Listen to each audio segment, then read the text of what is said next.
It's 2:30 a.m.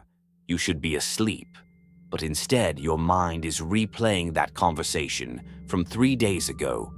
You analyze every detail, every word, as if thinking harder could change the past. Sound familiar?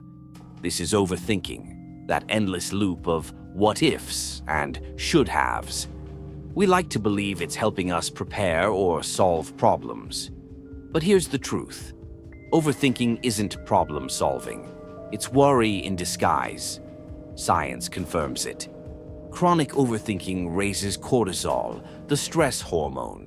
That means anxiety, poor sleep, decision paralysis, and lower life satisfaction. Your brain thinks it's protecting you, but really, it's putting you in survival mode. You're not gaining control, you're slowly losing peace. And while you're stuck in your head, life slips by. The sunset outside, missed. The laughter of a friend, only half heard. The opportunities right in front of you, ignored. Overthinking doesn't just waste time. It steals presence, energy, and joy. It robs happiness in 3 ways. First, it traps you in the past or future. You replay mistakes or imagine disasters, while the present, the only place happiness exists, fades away. Second, it creates decision paralysis.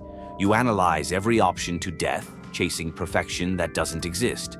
Third, it's exhausting. Mental fatigue kills motivation and creativity, leaving you drained and frustrated. But here's the good news.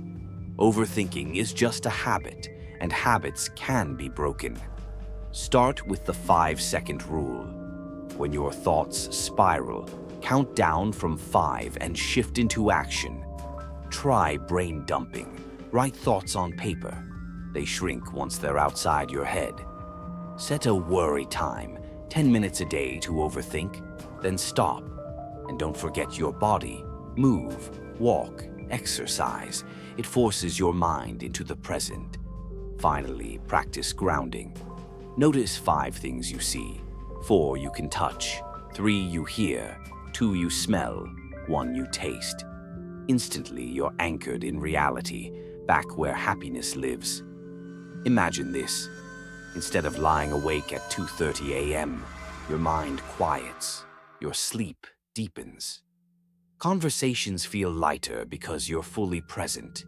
Decisions become easier because good enough finally feels enough. And happiness? It stops being something you chase and starts being something you live, moment by moment. Your thoughts should serve you, not imprison you.